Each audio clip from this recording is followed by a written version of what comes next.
I was in labor with my first girl, Selah, when my husband foolishly stepped into the fraught waters of my raging hormones and mounting fear, for reasons that are still unclear to me. Was it an attempt at humor, or just the sincerity of a man who has no clue? 12 hours prior to this monumental moment, to my surprise, my water had broken, sending me into a flurry of anxiety and panic. This was it.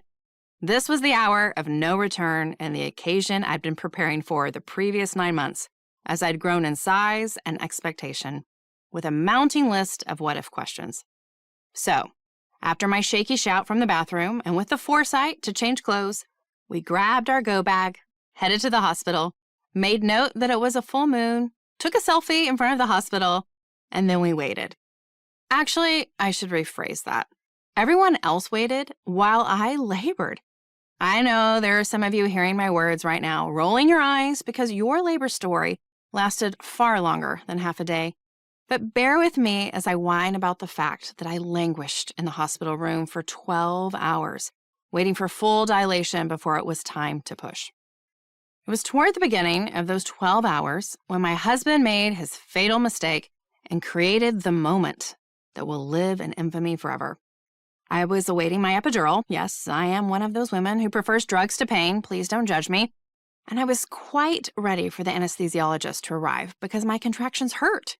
I was trying to stay calm, focus, and prepare myself for what lay ahead when I felt a whisper of a touch across my brow. It was my husband, trying to be gentle. And when I no doubt gave him a death stare, he chuckled as he proceeded to not only stroke my forehead, but to also start singing, with naive boldness, the chorus to Faith Hill's iconic song, Just Breathe. I looked at him, shocked, and with a bit of disgust. He didn't pick up on my obvious nonverbal cues and continued to sing with zeal. Did he believe his solo was wanted or of help? Did he think I needed the reminder to breathe? Did he want to meet this child? Thankfully, as he steamrolled into another chorus and I considered banishing his presence, he caught the narrowed eyes of my mother, the matriarch standing across the room, who, with a sharp shake of her head, made it abundantly clear that this was most definitely not the time nor the place to try to be the star of the show or even to add some levity or comfort with his country rendition.